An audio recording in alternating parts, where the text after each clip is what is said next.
นมัสการครับผู้เสียครับ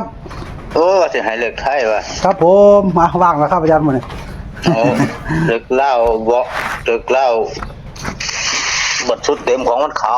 อยู่ชุดเต็มวงหนึงโอ้มักชุดเต็มด้วยอาจารย์ชุด12ตัวนั่นให้เขาไปมื้อต้องเป็นชุดเต็มเด้อปู่ลาเอาชุดเต็มให้ก็ได้มื้อเดี๋ยวไปคัดเอาให้ FC มักไปคัดเอาเอาชุดเต็มคัดเวลาชุดเต็มบอกเขาไปแล้วอ่ะเพราะคนนี้น่ะเขาแค่6หางเท่านั้นนี่นะ3หางหรือ4หางครับผมเขาชุดเต็มมันสิบ่หลุดโอ้บ่หลุดจักซ่องได้สิปล่อยไปชุดเต็มมันครับผมเอาเหล็กไทยก่อนเนาะวันนี้ไทยก่อนอาจารย์มื้อนี้ครับผมไทยก็บ่หลายคู่ดอกมักแห้งเลยหมดเลย มักแห้งกับปู่อันลอตเตอรี่ไว้อย่างละ4ใบโอ้หาแล้วติปู่เอาไว้แล้วอย่างละ4ใบเลข โอ้ซ่อนนั่นเล่นครับผมละ2หางเท่าละเลข3ตัวบ่ให้หลายดอกโอ้ไม่หลายมาปู่รัฐบาลไทยเนี่ย3ตัว2ครับผมให้2หางเลข3ตัวครับผมก็จะให้เลขฟันหางนึงฝาทางนึงเนาะอาจารย์เนาะเลข3ตัวมันไม่อยู่ฝนตกบ่ปู่ทั้งฝนตกกำลังแดดเห็นแดดมื้อนี้เขาจมพวกตาเขาจมสิตายแล้วแม่นปู่หางเจ้างอกแล้วโอ้ยลองคนจะออกนอในร้านน่ะแม่นแล้วปู่หางคนออกมาโอ้ยกินข้าวกล้องงอกแท้นั่นเพิ่นน้ำเพิ่นเนาะอันนี้มันเฮ็ดบาปเขาสวกตาเขายังว่าเฮ็ดไปทั่วตาฝนก็ได้มันทูเทือนบ่ค่อยเป็นจังซี่ดอกมันนี่หนาวเลยแม่ปู่หนาวแล้วอยู่บ้านประมาณหนาวแล้วมันไปยังมาหาตกกันเด้มันเริ่มหนาวแล้วเลข3ตัวเด้อ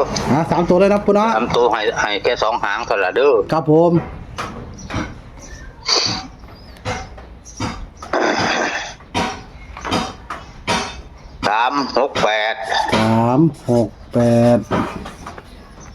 360เท่านั้นแหละ360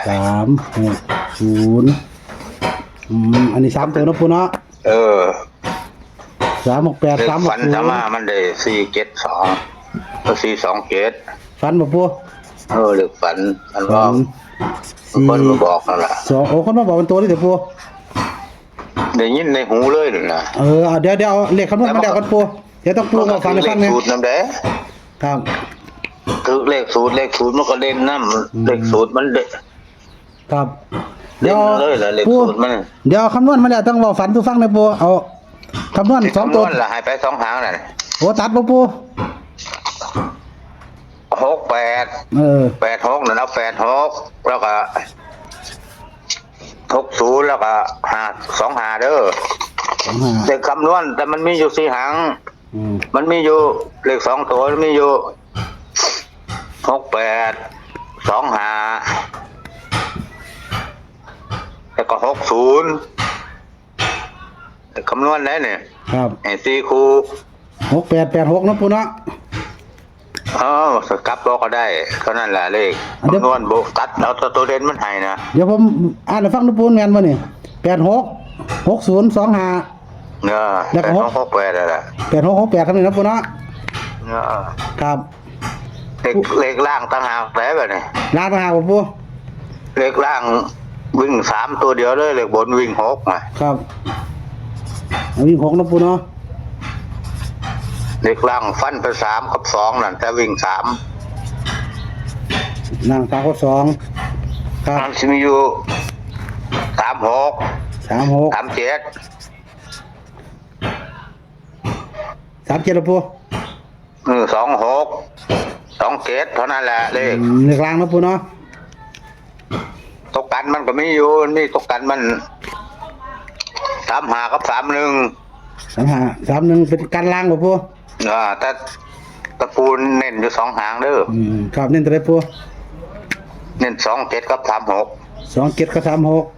บนนี่ปู่เท่านั้นล่ะล่างเฉพาะเลยแหละบนนี่ตัวใดปู่ตัวเน้นบนเน้น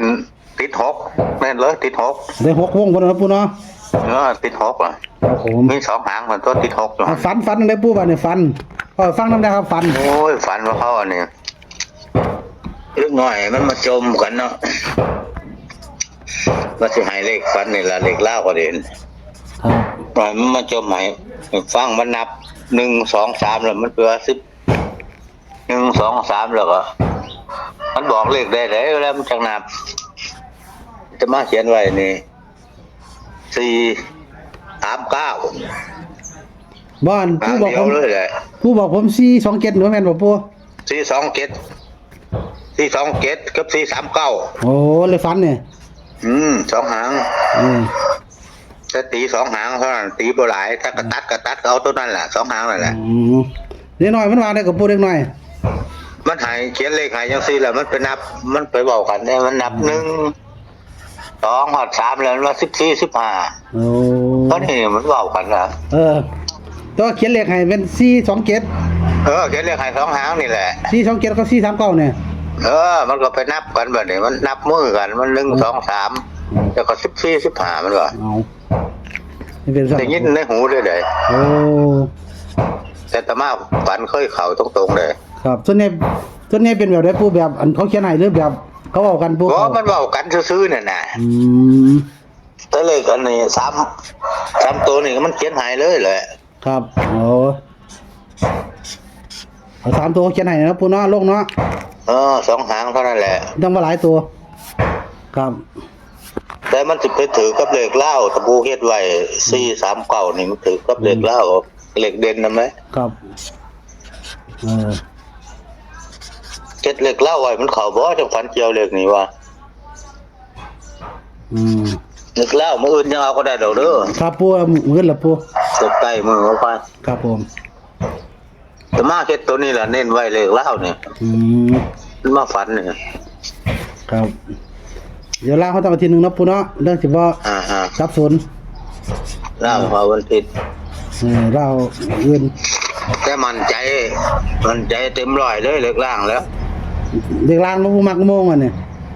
มั่นใจเต็มร้อยสองหางนั่นล่ะ36กับ37 36กับ27นั่นแหละ โอ้เด็กล่างเนี่ยมันใจฮักโอ้ มันใจเหล็กล่างแต่มาซื้อไว้หลายใบเลยเลย ซื้ออะไรไปนะปูเนาะ งวดแล้วมากก็ให้เข้าไป85 86 87มันบ่ให้ตัวกันเขาบัดนี้ให้ตัวตรงเขาไปตัดหางให้เขาหางเดียว85ครับก็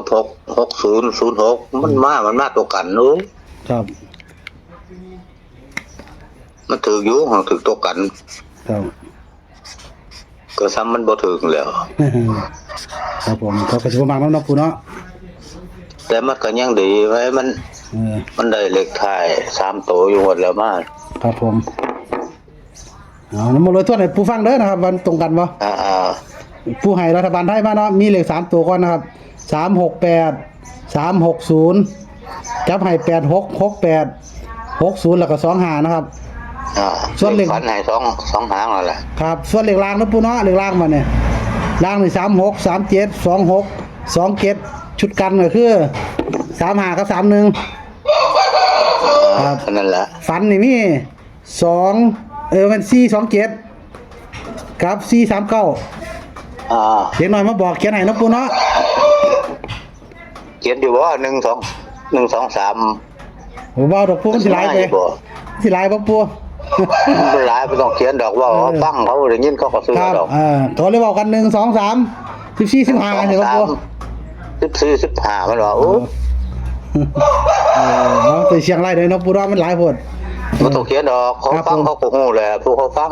ผู้ฟังผู้มักก็ซื้อนำบ่มักก็แล้วไปเนาะปูเนาะ บอกให้ฟังเด้นี่บ่ได้ให้เขียนเด้ ครับผมตามนี้เด้อปูขอบคุณหลายๆผู้แบ่งปันพี่น้อง FC ทางช่อง เขียน เด้อนะ แต่เขาเขียนให้นั่นแหละ ครับผมก็ แต่อย่าลืม36กับ27เนี่ยหาได้ โอ้ลอตเตอรี่ไว้เด้อตะปูโอ้สุดยอดครับสุดยอด 100%นะฝันว่า โอ้มั่นใจ100นะปูเนาะครับเรียกไทยเด้อนะครับ นี่มันเคยเข้าตลอด ครับผมชุดนี้เนาะปูเนาะ เลขล่างนี่เคยบ่ผิดแต้มดอกเลขล่าง ตัวมั่นใจแห้งเลขชุดล่างนี่ ใจ 36 ก็ ก็ สามารถเฮ็ดเลขล่างมาหลายปีแล้วเฮ็ดแต่เลขล่าง โอ้เด่นเล่นมาปู ตัวเอกมันที่สุดก็คือ7สุดคือ27 2กินเน้นๆเนาะ ตัว63นั่นตัวรองมันนะครับ ผมเนาะให้โชคให้มานนะปู 27นี่มันสิซ่อนกันอยู่ตรง3-4สูตรพุ่นเด้ ครับแล้วจงหมานะปูเสียเด้อนะครับในวันนี้แห้งปัง ก็สิมาแห้ง27เนี่ย ครับผมระดับด้วยสุขทุกคนแล้วปูครับการนมัสการลาล่ะครับปู สาธุเงี้ยเด้อหมอเลย ครับผมครับสวัสดีครับ